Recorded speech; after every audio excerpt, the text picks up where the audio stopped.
Hello, friends. Welcome to Citizen Justice Legal Awareness series. This is the fifth video in a row. Today's topic is criminal justice system in India. Today we have a profound personality as our speaker, Mr. Sunil Fernandes. Words may not be enough to describe. Nevertheless, let me take this opportunity to present his biography. Advocate Sunil Fernandes is an advocate on record practicing in Supreme Court of India and Delhi High Court for the past 20 odd years. He completed his graduation from Mitibai College in 1997 and was honored a gold medal for obtaining the first rank in political science by the University of Mumbai. His interest in the field of law and passion to explore took him to the capital city of India. He obtained his law degree from Delhi University in the year 2003. He went on to qualify as an advocate on record in the year 2009. He has served as an additional advocate general for the state of Madhya Pradesh in Supreme Court of India before being appointed as Attorney General of Madhya Pradesh. He was designated as standing counsel for the state of Jammu and Kashmir in the Supreme Court of India for 2 tenures, May 2010 till September 2013 and September 2015 till February 2017 for all civil, criminal and constitutional cases concerning to Jammu and Kashmir. He is also standing counsel for BSES in Delhi High Court and Supreme Court of Delhi. BSES is Delhi's largest electricity distribution company since May 2009. Over to you, Advocate Sunil Fernandes. Thank you, Suleiman Bhai. Thank you. Am I audible to you? Yes. Okay, Yes, audible. Yeah, and thanks for that very generous introduction, Suleiman Bhai. I don't know whether I deserve all that accolades. I'm just a simple boy from Goregaon. I was born there, grew up there. I did my college schooling, everything from Mumbai, and then I've been here in Delhi practicing in the Supreme Court. And the topic of today's webinar is the criminal justice system. Now, I don't intend this to be a law lecture. I just would prefer that we have an easygoing conversation. I would speak for a few minutes initially on giving you all a broad overview on the criminal justice system. And then I would like to keep the floor open for questions. We would like this to be a very participatory, interactive session where I would welcome more and more questions. A criminal justice system means different things for different people. For lawyers, it would have a different connotation. But my endeavor in today's talk would be to define criminal justice system from a layman's perspective. We have people who are working professionals, doctors, engineers, service people, businessmen, entrepreneurs, students, housewives, homemakers. So you see, we would have in almost each and every one of us is impacted or affected by criminal justice system in some way or the other.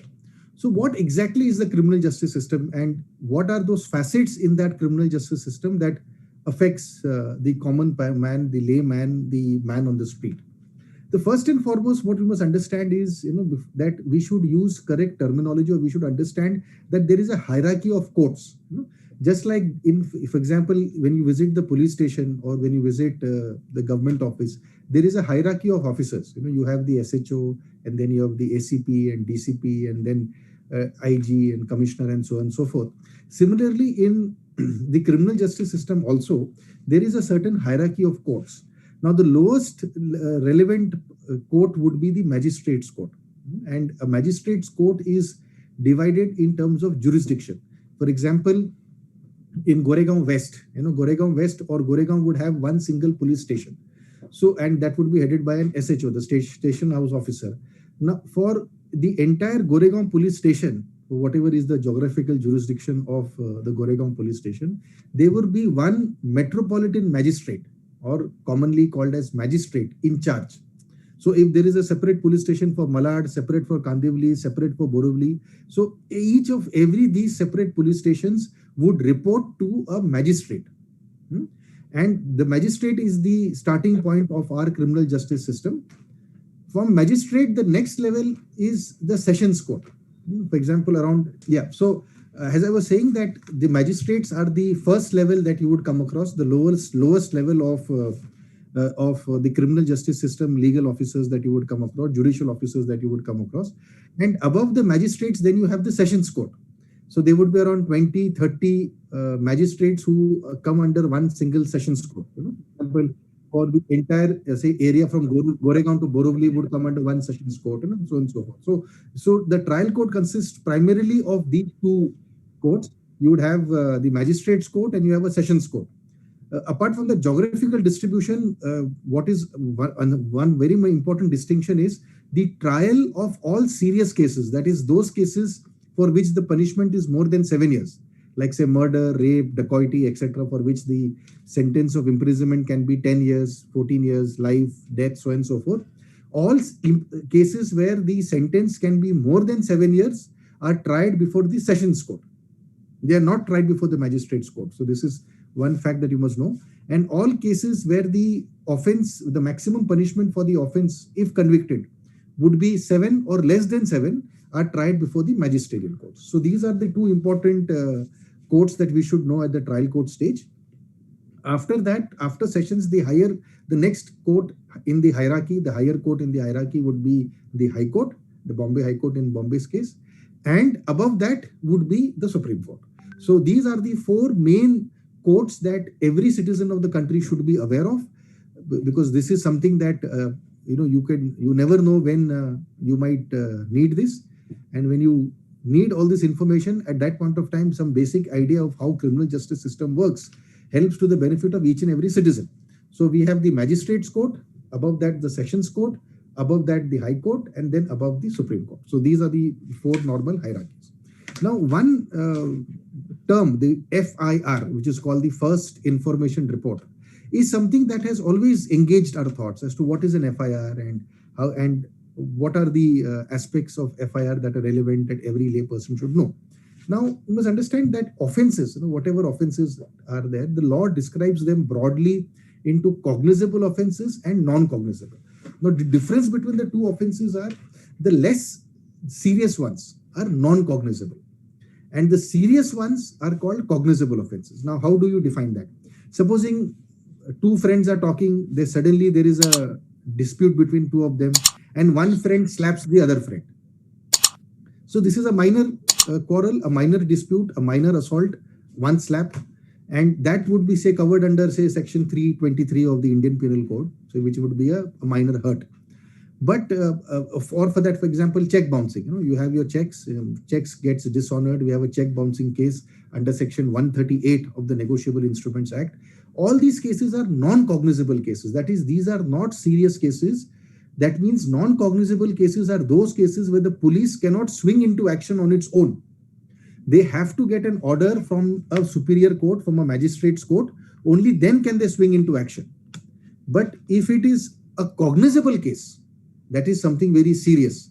Like instead of a slap, that friend out of anger, takes a knife and assaults his friend with a knife, or takes a bottle of acid and throws acid. That will be 326, 307 of the IPC, grievous hurt, attempt to murder. So all these are cognizable offenses, very serious offenses. And for that, the police does not need any permission from any magistrate to proceed. It can straightaway take action, and it can take various steps as are required or as permitted under the law. Now, if you look at cognizable offenses, now FIR is registered only in cognizable offenses. So another thing is something that, in a layman's term, we say, two people fighting with each other, they have an altercation, one gives abuses to the other person, and he says that, oh, I will register an FIR against you. No, that you can't register an FIR on minor offenses, at least not at the first go. But yes, for serious offenses, and another distinction between say cognizable and non-cognizable would be that cognizable offenses, apart from the seriousness, and how do you define that seriousness? That sentence must be at least 3 years. And so those offenses for which sentence is 6 months, 1 year, 2 years, 3 years, up till 3 years, those are non-cognizable. That is relatively minor offenses. But those offenses for which sentence is more than 3 years, then they become cognizable offenses, and those offenses are serious. Moment the police comes to know of such an offense, it can directly register what is known as a first information report, FIR. That is the starting point of all criminal action when the police registers an FIR. So broadly, you must understand the distinction. Minor offenses are called non-cognizable. Major offenses are called cognizable. Offenses for which maximum punishment is up till 3 years, non-cognizable. If more than 3 years punishment, cognizable. For more than 3 years punishment offenses, police can straightaway register the FIR, and they can take action as per law. Now, a very common question is, what if the police refuses to register an FIR? For example, if you go to a police station and disclose that I saw Mr. A killing or assaulting Mr. B very badly, hitting him with a rod, breaking his head, breaking his bones. But that A is supposing very well connected, politically very well connected or otherwise very well connected, or for whatever reason, the police doesn't register an FIR. And this is a common complaint that we come across, that we go to a police station, we make a complaint of a very serious offense, for example, cheating, 420 case. For example, builder has taken money from us and has not given the flat. You see, that's another common case these days in Mumbai.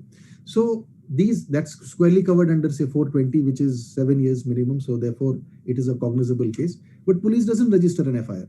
So what should be done in such cases? So therefore, the law gives a provision for it.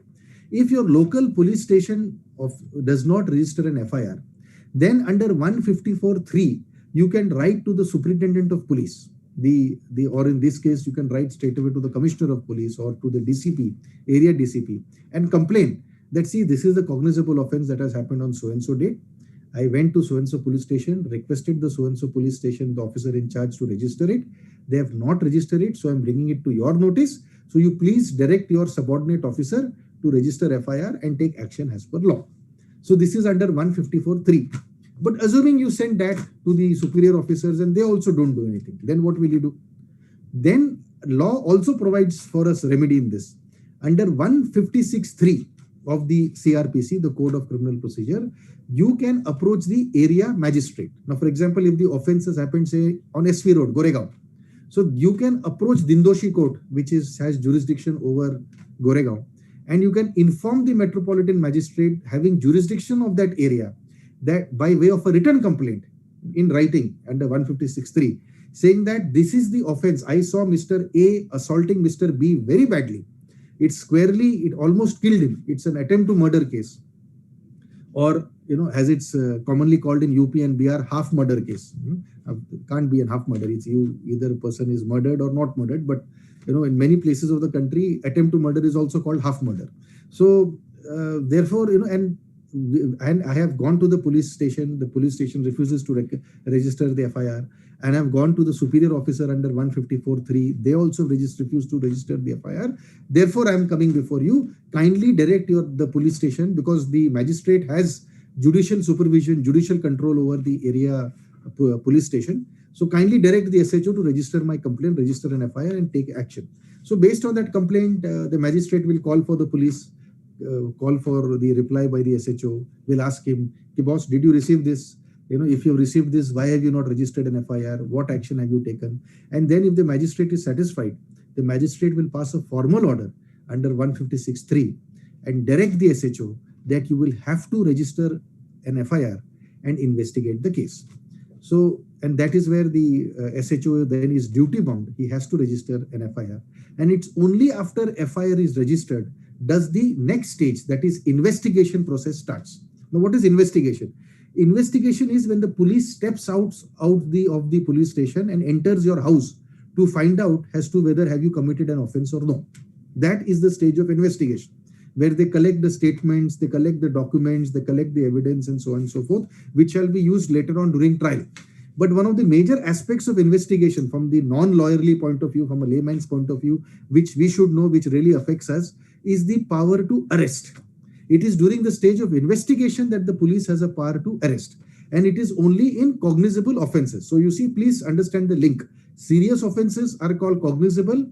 Only cognizable offenses can be registered as an FIR. And once an FIR is registered, only in those offenses the police can straight away go and arrest you without a formal permission or a warrant.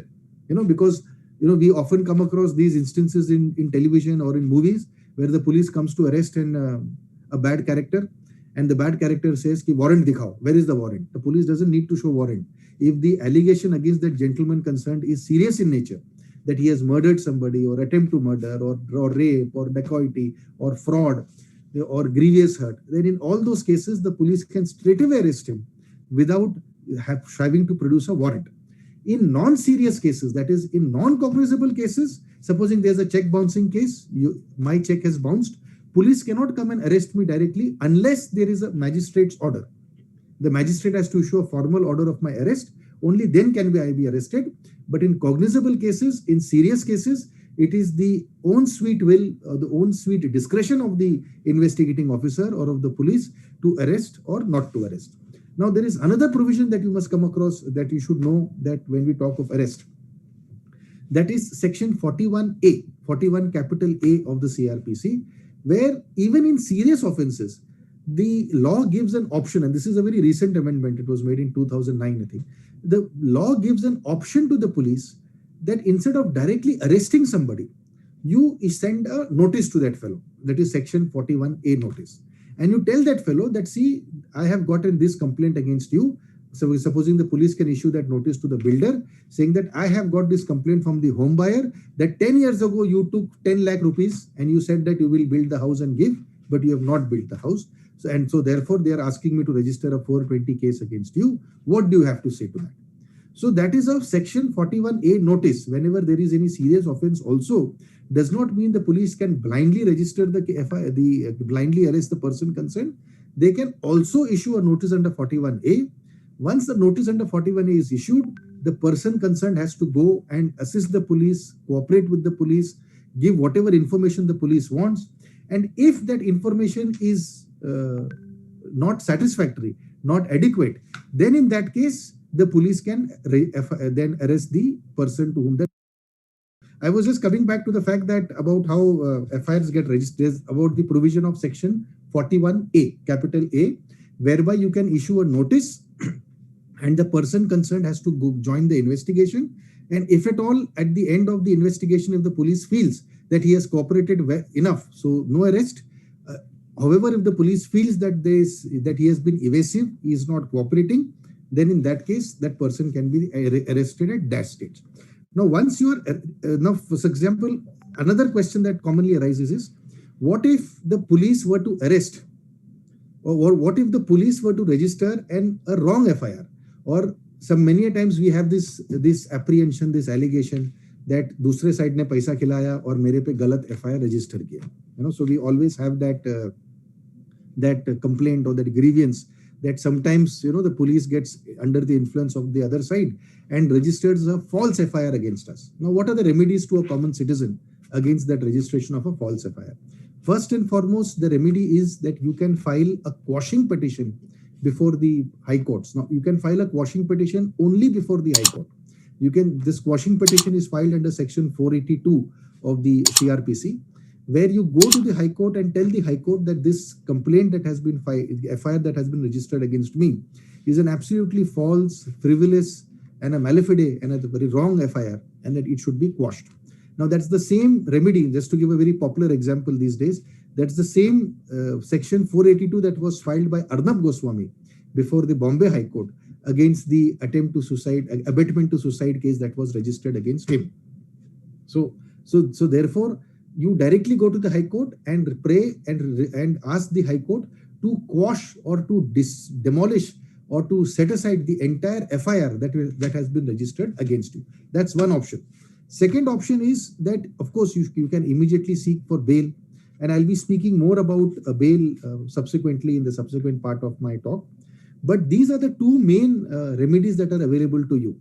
Firstly, you can go and have the entire FIR quashed against you if you feel that FIR is absolutely bogus, and if you're able to demonstrate that the FIR is bogus. And secondly is to seek bail. Now there's another aspect or another situation crops up.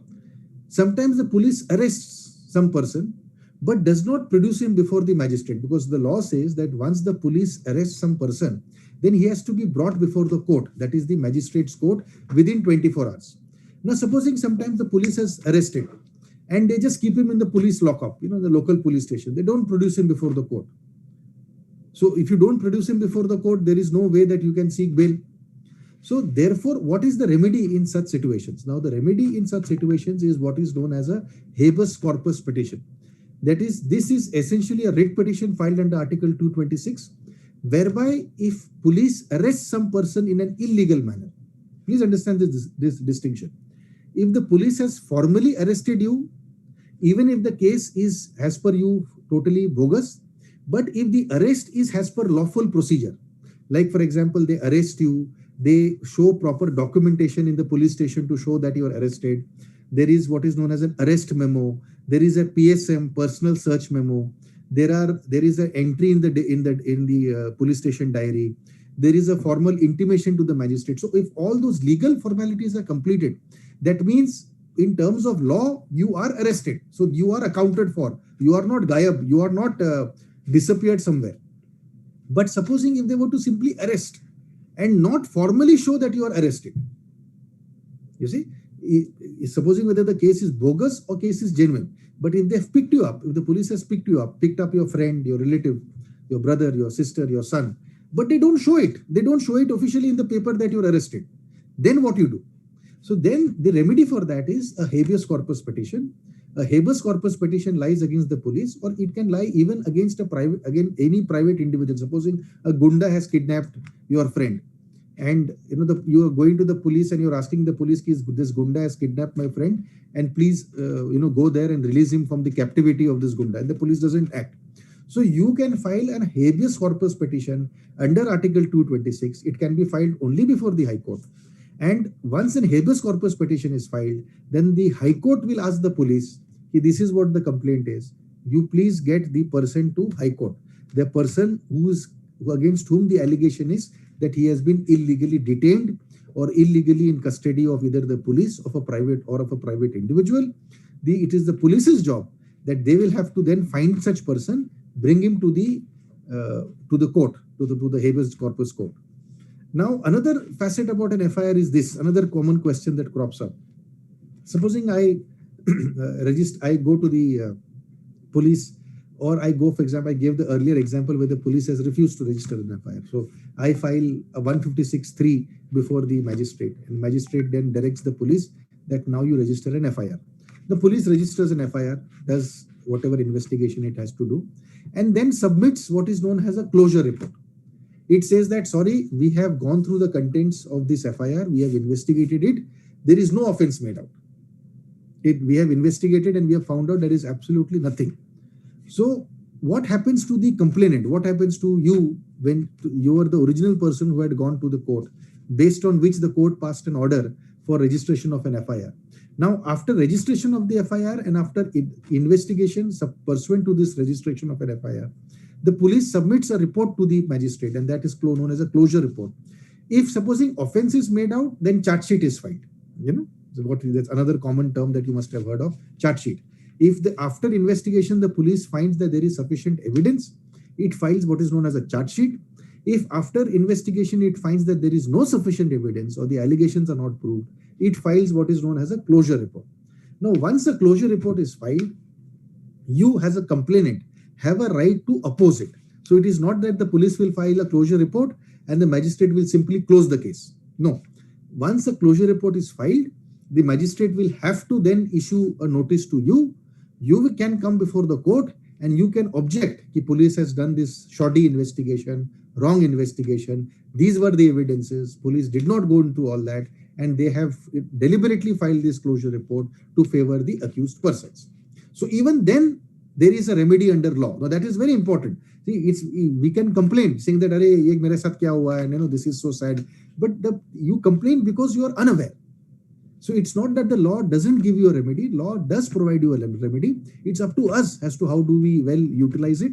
And of course, you have good legal counsels like Mr. Suleiman Bhimani, who can actually ensure that this legal remedy is put to use. Otherwise, just knowing it without having the skills to implement it is also of no use. So these are the various facets with regards to FIR. Now, another aspect that constantly troubles a person, or rather is something we come to know in our daily discourse, is bail. Bail is again a very, very crucial thing. Why bail is so crucial? Because obviously bail decides whether you will be inside the jail or outside the jail. So that is a very critical component of a person who's stuck in a criminal case. He gets bail, he's outside. He doesn't get bail, he's inside jail. So bail or jail, these are the two main the issues that any accused person faces. Now, there are broadly four different types of bails. Out of those four different types of bails, two bails are relevant, are necessary, that for every common person should know. You must have heard of this term anticipatory bail, and you all must have also heard of this term regular bail. Now, what is anticipatory bail? Anticipatory bail is in anticipation of arrest. Whenever a person is apprehending or anticipating arrest, so before being arrested, when he gets bail, that is anticipatory bail. So before the police has grabbed his collar, before the police has thrown him into the jail, before he has been arrested, if he gets bail, that is known as anticipatory bail. That's the best type of bail. No, without any problem, without one single day inside the prison, you get an anticipatory bail. That's quite rare. Normally, courts refuse to give it. It requires great amount of persuasion, and more than persuasion, tremendous good luck on the part of the client that he gets a sensitive judge who's able to give anticipatory bails. The other type of bails are known as regular bails. Now, regular bails is the opposite of anticipatory. Anticipatory you get before arrest. Regular bail is after arrest. So supposing you get arrested, now it's a dowry case registered against the mother-in-law, father-in-law, husband, and then they are arrested. And after 15 days, the mother-in-law gets bail. That's the regular bail. After 1 month, the father-in-law gets bail. Again, that's a regular bail. After 2 months, the husband gets bail. That's a regular bail.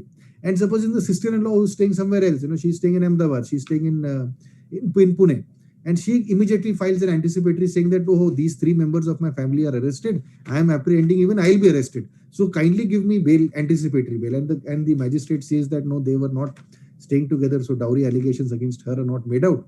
So magistrate before arrest gives her the bail. That's called the anticipatory bail. So the sister-in-law gets anticipatory bail before arrest.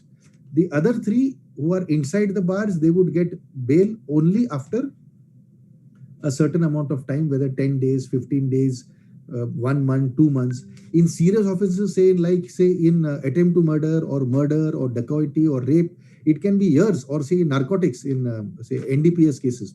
It can take years and years. Supposing if you must have recently come across the case of Bharti Singh. There was less than 100 grams, and that was for personal consumption, the comedian Bharti Singh. But supposing there was 1 kilo, and that too of commercial quantity, and that too for the purposes of selling it in the open market. So you don't get bail. You spend years and years behind the prison. So under say TADA, under Unlawful Activities Act, all these are very serious offenses, serious cases where it's not easy to get bail. So anticipatory is almost ruled out. It's never 0.1% chance of anticipatory. And regular bail also, it is given after a prolonged period, not after 10, 15, 20, 30 days, as the example I gave. So these are the 2 main types of bails, that is anticipatory and regular. There is also a default bail and a bail under 436 capital A. That's not directly relevant for the lay people. That's of course, God forbid, if any of you all get caught in some matters, then of course that will be relevant, but not as of now. And then the third stage of my talk today, and the last stage, so I will be concluding soon, so all of you all can heave a sigh of relief. So the various stages in which a case proceeds. So I have said firstly about registration of an FIR. I have talked about the bail that you get or don't get after an FIR is registered. And thirdly, after investigation is over, after this entire bail thing is over, the investigation is over, the police files what is known as a charge sheet, if the offense is made out. And after charge sheet is filed, the trial commences.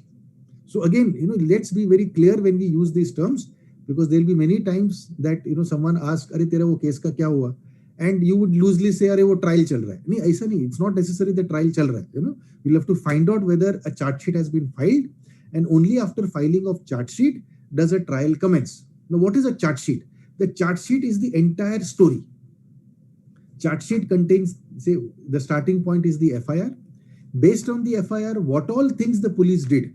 For example, collected the documentary evidence, collected medical evidence, collected the statements of various witnesses, collect the bank account details or telephonic details, call data records, etc., etc. All this evidence that it collects after registration of an FIR, which is called the investigation. That end result of that investigation is in a document called the charge sheet, which is placed before the court, and based on the charge sheet, the trial commences. The witnesses come and give their testimonies. So that stage is called the trial stage. And once the trial stage concludes, firstly the witnesses will come, give a testimony. Then the accused person's lawyers have a right to cross-examine. Then after that, if the defense or the accused wants to present any witness, then the police, the public prosecutor who plays the role of the advocate of the police in the court, he has the right to cross-examine. So after this trial process is over, after all this documentation, witnesses present, chief, cross, etc. is over, then we come to the stage of judgment. And then when the judgment comes, you can either be guilty, that is convicted, or you can be innocent, not guilty, that is acquitted.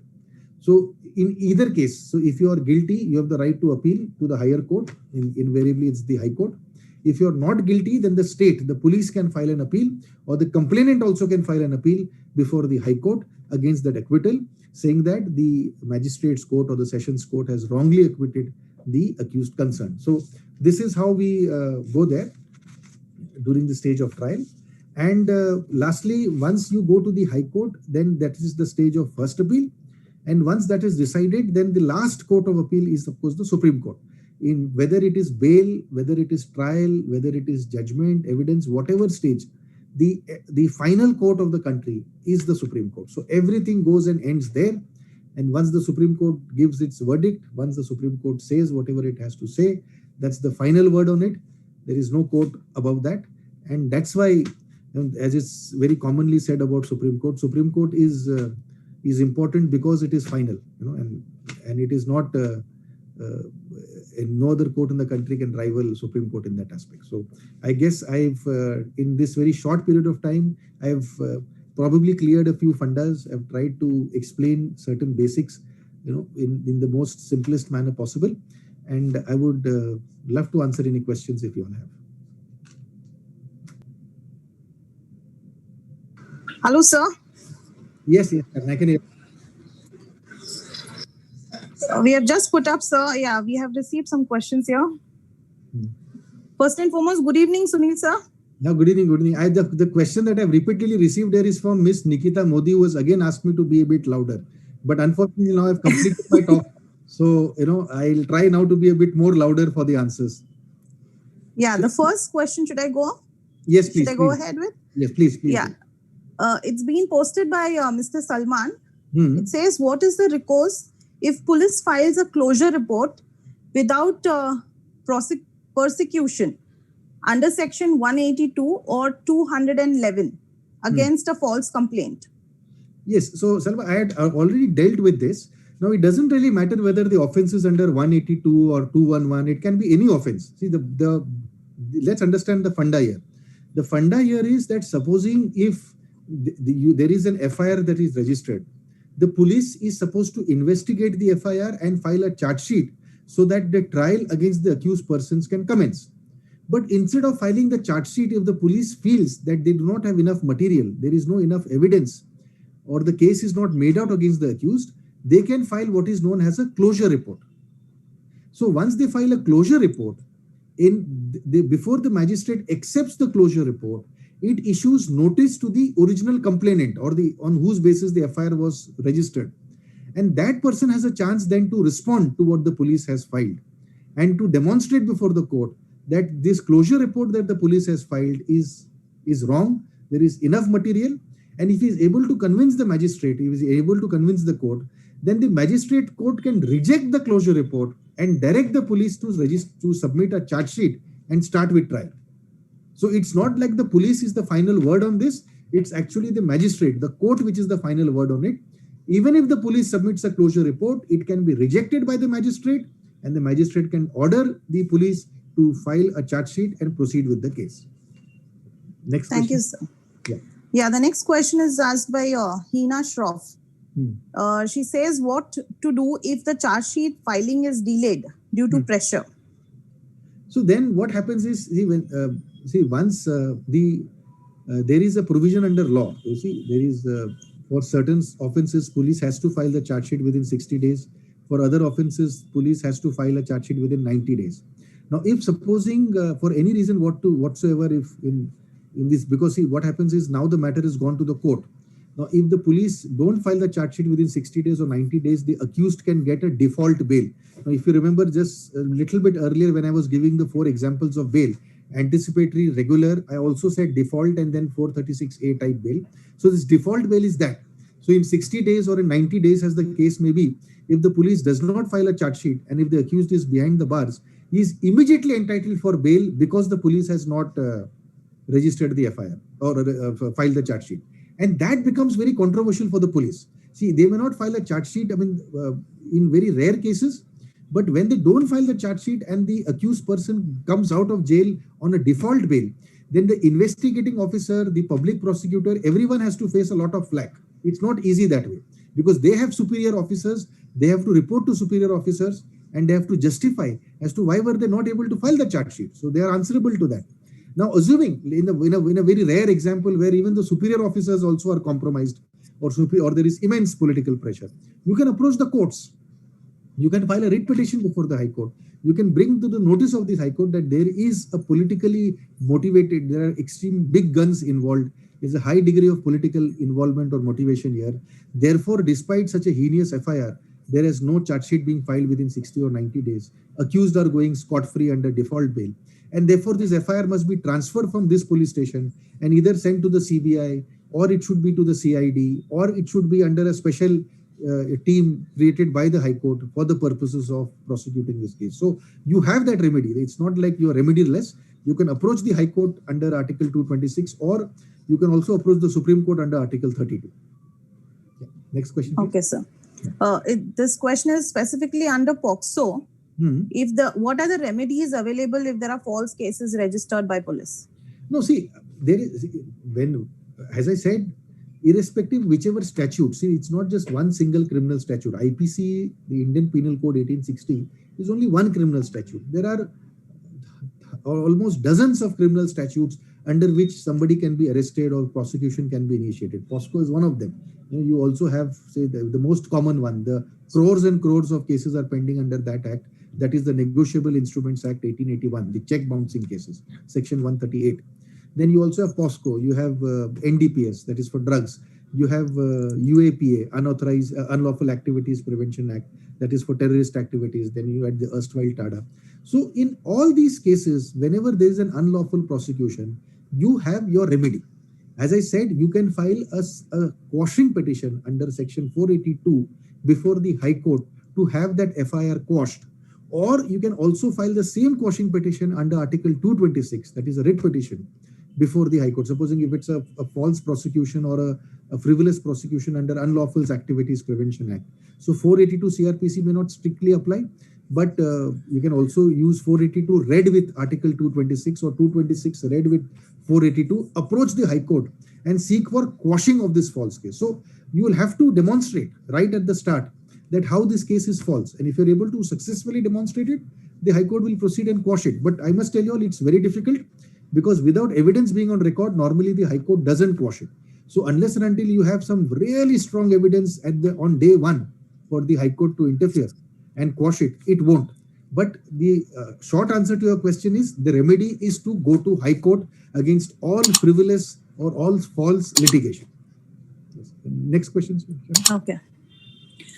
Sir, you said during your explanation that the punishment, if it is more than 7 years, it's triable by the Sessions Court. What about 326 and 467 of IPC, where the punishment is imprisonment for life? Yes, so anything above 7, from the normal hierarchy is up till 3 years it is magistrate. From 3 to 7 years you have the ACMM, the Additional Chief Metropolitan Magistrate or the Chief Metropolitan Magistrate. And then anything above 7 years, including 326 and 467, anything above 7 years, because I think 326 is 10 years. So anything above 7 years goes to the session. So the initial stage, it will be before the magistrate. He will prepare all the necessary documentary work.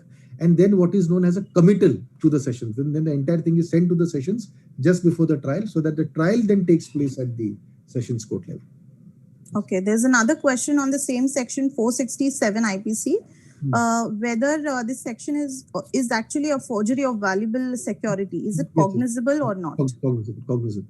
And see, I would suggest to those who have interest in this, get a bare act of the criminal procedure code or a criminal manual. It comes for 300, 400, 500 rupees. It's not very this thing. And in that CRPC, with the criminal procedure code, at the end of the CRPC, you will come across what is known as a first schedule. In that first schedule, all the offenses under IPC, then you have that criminal manual which has CRPC, IPC and evidence. So the first schedule of the IPC contains a list of all offenses, and against those offenses, it is specified whether it is bailable, non-bailable, cognizable, non-cognizable, and what is the sentence prescribed. So, whenever you have this query, I think every graduate at least should have a copy of the criminal manual and the Constitution of India. These are the basic two books that I would recommend to everybody. Keep it with you all. This is always in handy. You never know at what point of time what might be of any interest.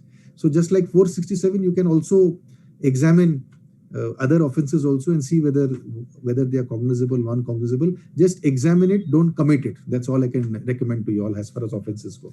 Yeah, next question. Okay, drunken driving case where the punishment is less than 3 years. Is it cognizable or not? No, again, that's the same. I mean, we are on the, I think I've answered that. So I think we can proceed to the next question. Yeah. Okay. Is it better to go for trial or wait for quashing in cases of false cases where charge sheet is filed by the police? If High Court is not taking up the quashing petition, then what option do you have? Yes, you understand this. See, you don't have to wait till the charge sheet to go to the High Court to go for a quashing petition. So what I would recommend is, based on our past experience, is moment there is an FIR, which you feel is an absolutely bogus FIR, immediately prefer a quashing. Because once a charge sheet is filed, then there are technical difficulties for you to go for a quashing, because under law, once a charge sheet is filed, you have to go for a discharge application before the same court. And it's not recommended, or the courts do not encourage you to file a quashing petition against a charge sheet. So it's a discharge. If it's a sessions case, then it's a 227 discharge. If it's before a magistrate, then it's which is conducting a warrants case, then it's a 239 CRPC discharge.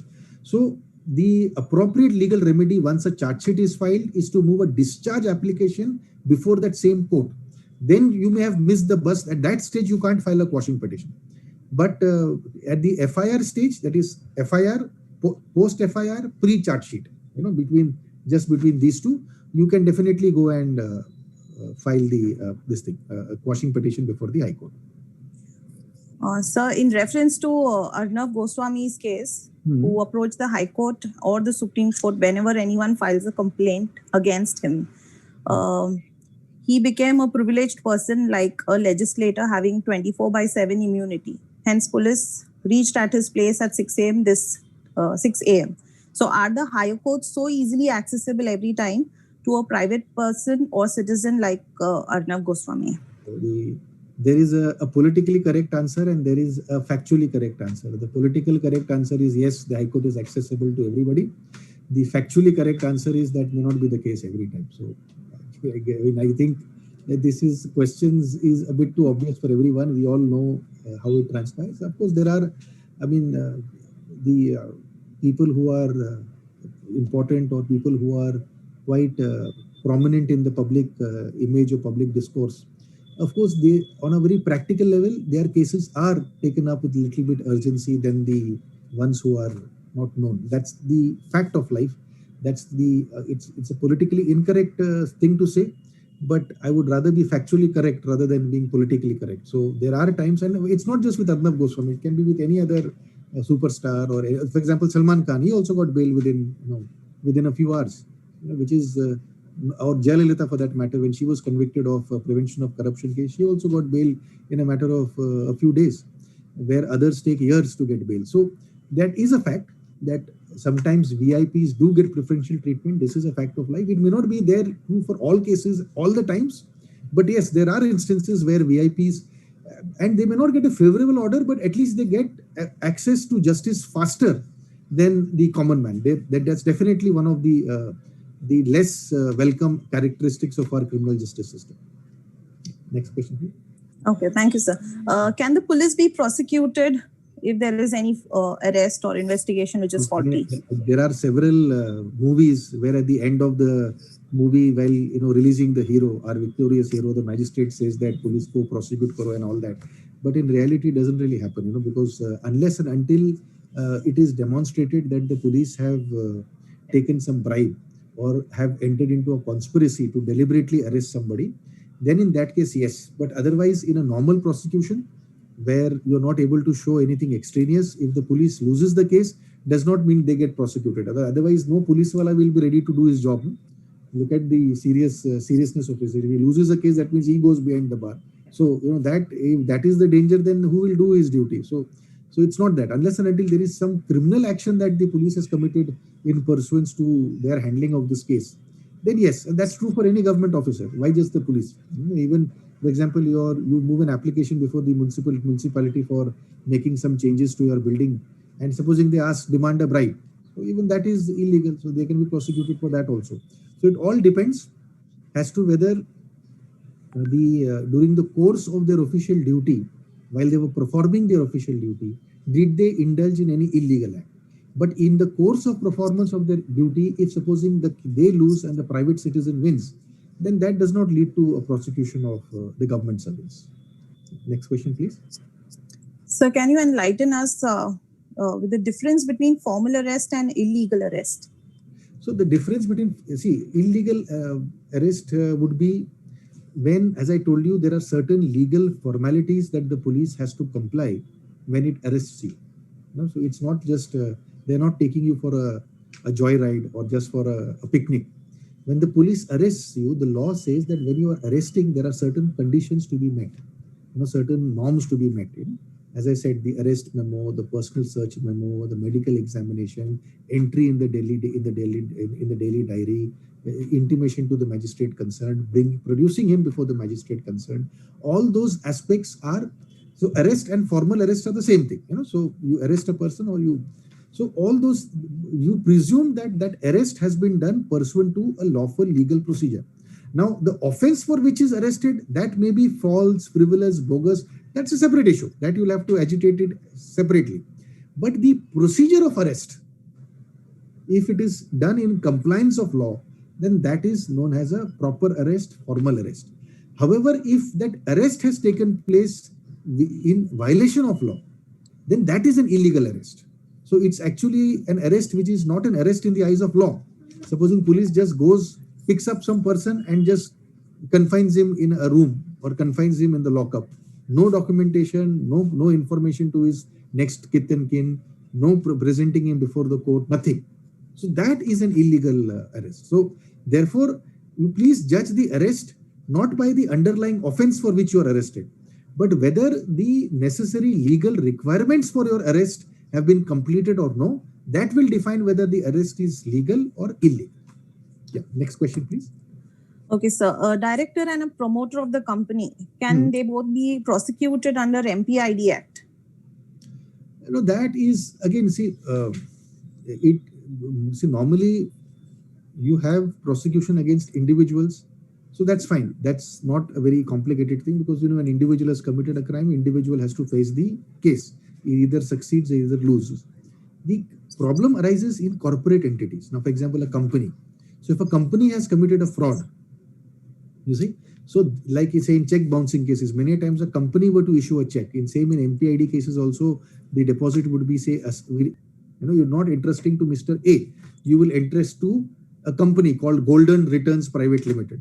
So and that Golden Returns, is not golden and doesn't return also anything. Then what you do? So then in that case, when you register a complaint or an FIR, it will be registered against the company and also it's the human beings. The company is called what is known as a non-natural person or a juristic person. It's a person only in the eyes of law. It's not a natural physical person. But a man, woman, transgender, these all are natural persons, natural human beings, human persons. So therefore, you have the option of not only registering it against the company, which is a non-natural person or a juristic person. In addition to that, you have the option also of registering it against the promoters and the directors who are in charge of the running of that affairs of that company.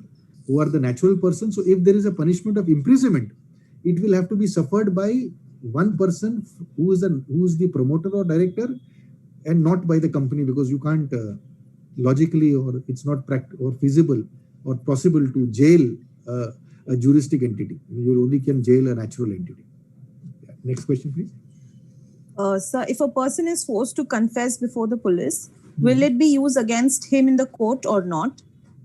See, yeah, I read that question. See, normally what happens is that a confession before the police is of no relevance. It doesn't really matter. Whatever the police extracts confession, that confession cannot be used against you in trial. But there are certain specific cases. We had Pota, and we had Tada, and then again Makoka also, even under Customs Act. So in some of those cases, or even under NDPS, the narcotics drugs wala case. So where the confession made to the police is admissible as evidence. So that is a problem. This is actually a bit unfair on the liberty of the private citizens, because the police can indulge in third degree techniques and extract any confessional statement out of you. So, but yes, those statements are admissible. But even if you give such a confessional statement under fear, or under the fear of being physically assaulted or third degree, you have the option of, when you are brought to the court, you have the option of informing the court that I have given this statement under force, coercion, beatings, third degree, and I want to withdraw this statement. So that option is available. Although it becomes a bit difficult, but that option is available. However, in other normal cases, under normal IPC cases, any statement made to the police has no relevance. A confessional statement made before the magistrate is only admissible in evidence, is only used in evidence. Any confessional statement made before the police cannot be used in evidence in trial against you. Yes. Next question, please. Okay. So Nikita has asked whether it is necessary for a victim to file intervention application if the accused, in brackets, without the knowledge or notice to the complainant, moves to the High Court against order rejecting discharge application under charges of assault and dacoity. There are multiple questions. Should I ask all of them? Yes, go ahead. Can the matter be heard and refuted by the state only? And what would be the outcome in absence of the complainant before the High Court? Yes, so there are three questions that she has asked. The first question is whether it is necessary for the victim to file an intervention application in the High Court, if the accused has moved the High Court. Now, see, this is your personal decision. I mean, this is a matter of strategy. This is a matter of legal advice. Personally, if anyone were to come to us, if a victim were to come to us and tell me what this question just says, that the accused has gone to the High Court, not made a party. So I would always advise that, yes, we should file an intervention application and we should oppose the accused and support the prosecution. So that's my personal subjective advice. I mean, of course, everyone is entitled to a different legal advice. It's up to you all whether, it depends on the client per se, whether what he or she would like to do. Second question is, can a matter be heard and refuted by the state only? Yes. There is no compulsion that the complainant has to be there. The victim has to be there. The ultimate prosecuting agency is the state. So if the victim or the complainant or the informant does not choose to go before the High Court or before the criminal courts, then the criminal courts are not under any legal impediment or bar to proceed with the matter.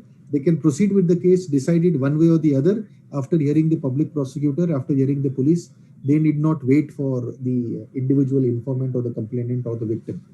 And the third question is, what would be the outcome in the absence of complainant before the High Court? Now that is, I mean, more than a lawyer, you need an expert to give that answer, because this is purely speculative. It's difficult for me to, because these are an abstract question. So one has to see in the facts of various cases whether in the absence of a complainant, what happens? Does the High Court?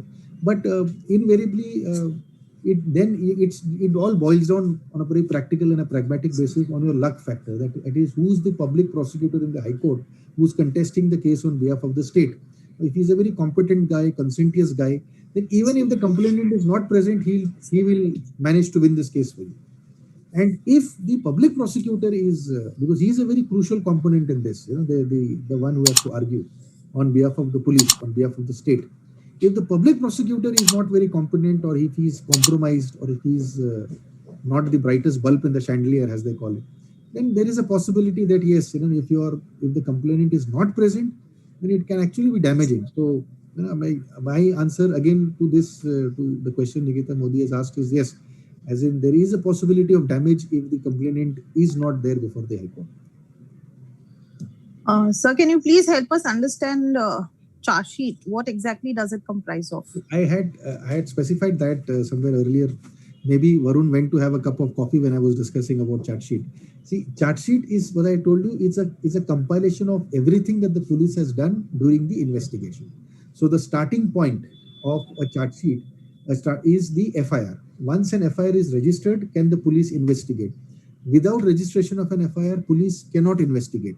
So once an FIR is registered, then the police starts investigating. It collects documentary evidence, oral evidence, testimonies of various witnesses, call data records, bank details, other such medical reports, etc., etc. The collection of all these evidence is then presented before the court, the magistrate's court, as charge sheet.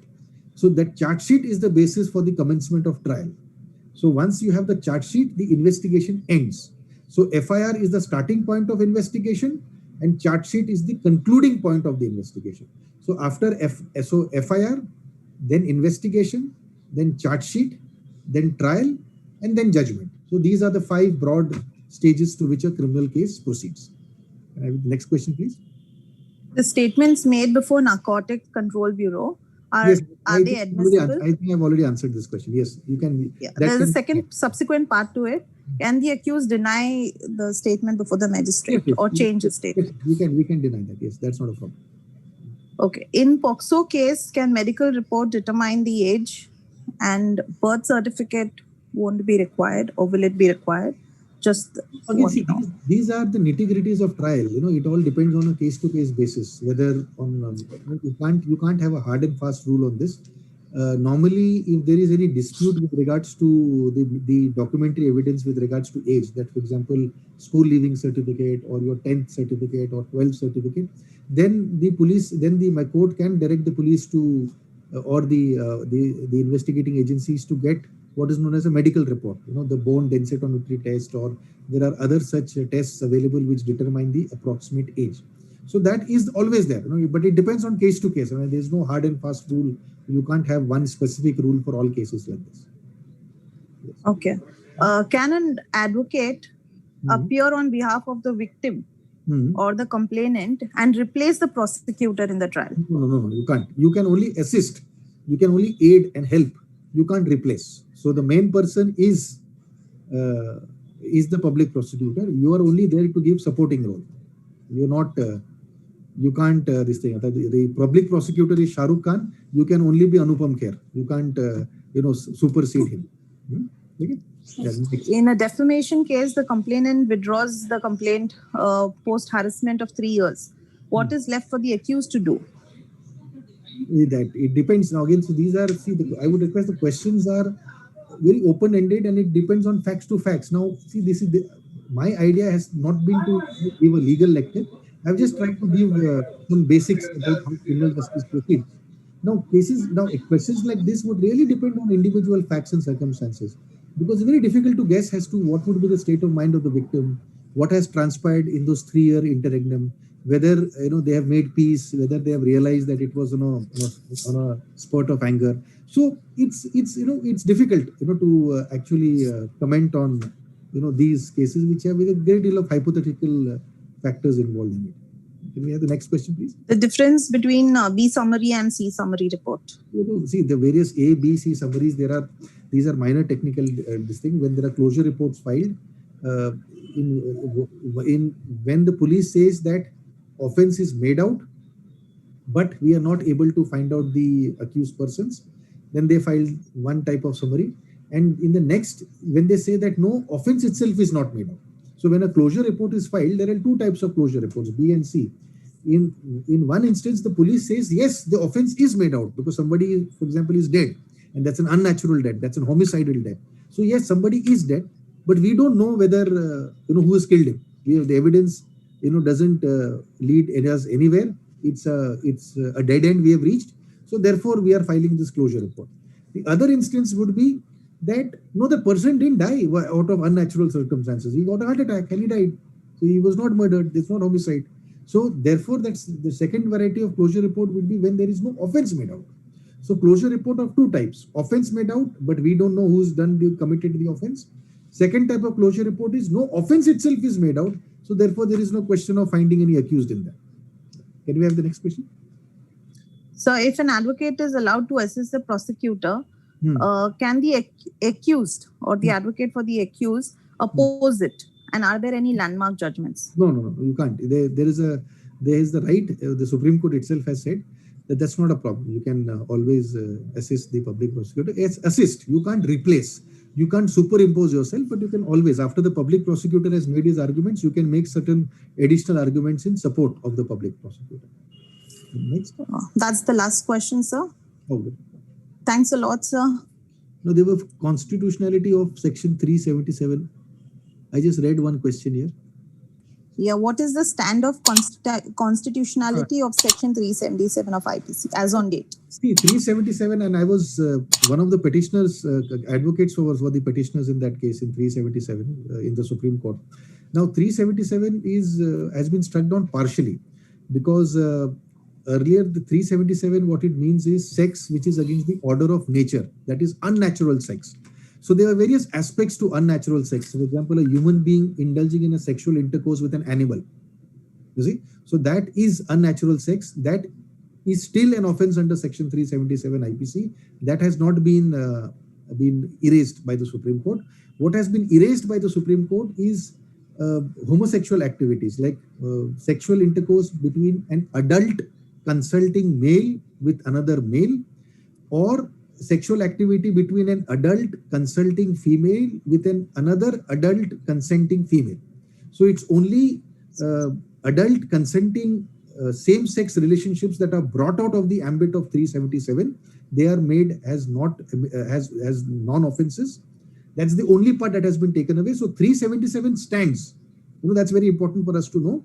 It's not that 377 has been knocked out, because this is what the newspapers and rather more than the newspapers, it's the social media and electronic media that are a little bit not very strongly grounded on facts. If you take a good newspaper like say the Indian Express or the Hindu or Times or Hindustan Times, they would be a little bit better, more factual in their reporting, better than what we come across in television channels. So, it's very easy. We commonly said, 377 struck down, 377 struck down. No, 377 is not struck down, because 377 consists of various aspects. Only one, which is the most crucial and the most commonly used aspect, that is 377 used to make sex between homosexual partners illegal. That has been struck down. So two homosexual or two lesbian partners can today, when they indulge in intercourse, they cannot be prosecuted under section 377. However, there are other aspects, other varieties of unnatural sex. All those things are prohibited under 377, for which a prosecution can be launched against. So if a complaint is, there are a few more questions. A complaint which is made before EOW, can that be considered as a FIR? No. There is a difference between a complaint on which an FIR can be registered. But whether it is before the police station or before it is an EOW, a complaint has to formally take the shape of an FIR for it to be called an FIR. Till the time the complaint is in the complaint shape, it remains only that, a complaint. Only when the complaint is formally converted into an FIR can you call it to be as an FIR. So for example, complaint is like the raw material and the FIR is the finished product. And we have the next question. Can an application be made under RTI Act to get the certified copy of charge sheet or the stage of investigation? I think the charge, it depends. Now, most of the FIRs are uploaded, online, so it's accessible to everybody. With charge sheet, there is some amount of gray area, because that is, of course, the end result of an investigation. So I think till the trial is not concluded, maybe they are a little bit hesitant to disclose it. But after the conclusion of trial, I think even a charge sheet can be obtained under RTI. So that's not it. There's one more question from Varun. Is suicide included in personal liberty or not, as a person is the owner of his own body? You see, that's on the face of it, that might seem, a very silly or a flippant question, but it's not. This is something that I myself have been wondering about it, and there is a great amount of legal literature and other literature on this, whether what is the extent of personal liberty. You see, so but you see, one must understand this. The answer is no. The short answer is no. Suicide is not included under personal liberty, even if the person is the owner of the body, because you must understand that every liberty, even this liberty, what you talk of, the right or not to commit suicide, comes with certain restrictions. There is no liberty granted in any of the civilized world democracies of the world which is unrestricted. That means under the garb of liberty, you can do anything and everything. So it is just like saying that I am the owner of my body. I will strap a pack of bombs to my body and blow myself up. So if you're committing suicide, this is also another way of committing suicide. That you go to a marketplace, just press the trigger, you're blowing your own body. I am the owner of my body, so I want to blow up my body. No. So because even if let's take the another example. Supposing you do it in solitude, you do it in the middle of an empty field. Try to kill yourself or try to blow yourself where no other human being, no other property is going to be affected. Even then, you don't have a right to commit suicide, because right to personal liberty does not mean that indulging in an act which is detrimental to public order, public morality, detrimental to your own health. You see, so every liberty, freedom of speech also is a liberty. But does it mean that under freedom of speech you can stand in an open marketplace and start indulging in abuses? Then freedom of trade is also a liberty. But under freedom of trade and profession, does it mean that we can trade in illegal drugs? You see, then so every liberty, every freedom, is a two-sided coin. On one side is your right, on the other side is the duty. So the answer to your question is, please don't look at one side of the coin, that is your right. Please also look on the other side of the coin, which is your duty. And I think so on this note, I think we should conclude. I think we have taken. Thank you, Sulaiman Bhai. Thank you. Namaskar. Thank you. Thank you, Sunil sir.